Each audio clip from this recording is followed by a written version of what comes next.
Hi, my darlings. All right, so we're going to talk a little bit more about the Fundamental Theorem of Calculus, still part one, okay? But something really neat and powerful that this rule can do is help us construct a function when we have a given derivative and the value of the function. Remember when we solved initial value problems? This is another way to do initial value problems, okay? So for example, find a function y equals f of x with the derivative dy dx equals tan x that satisfies the condition f of 3 equals 5. So the solution, the Fundamental Theorem of Calculus, makes it easy to construct a function. What we do is we say y equals this integral. Now since this was f of 3, we start at 3 and we go to x and we'd say tan t dt, okay? But we want it, so this, and we could, if we were just finding a function with a derivative tangent, we could have used any constant down here. We saw that in the previous video, that the x value doesn't really matter, the constant value doesn't really matter. However, oh, this is a typo. Okay, since we know y equals 3 and this is a typo, that should be a 5. We have to add 5 to this function because we know that the integral from 3, and if we let x be 3, the integral from 3 to 3 of tan t would be 0, right? Because the integral from 3 to 3 didn't go anywhere, so the area is 0.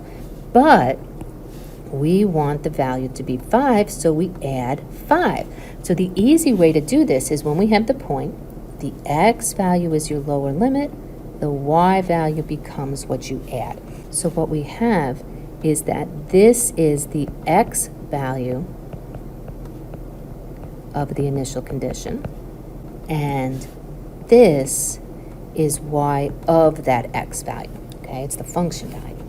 So we can sum this up, is that to find a function y equals capital F of x, which has a derivative f of x that satisfies the condition f of a equals c, we write y equals c plus the integral from a to x of f of t dt.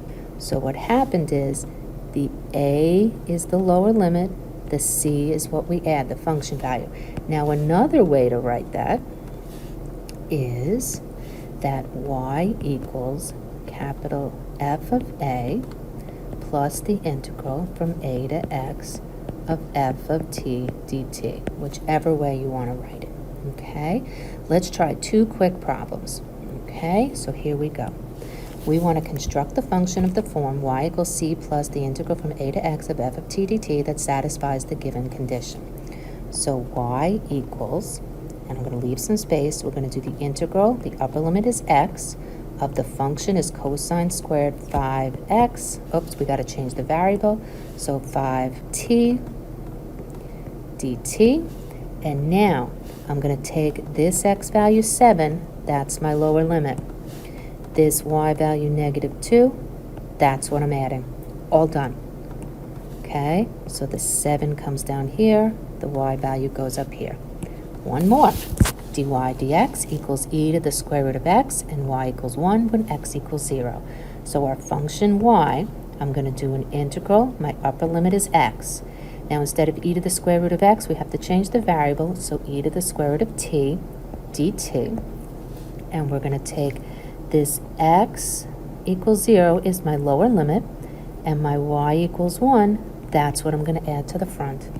And there we go. Now we have a function that meets our initial condition.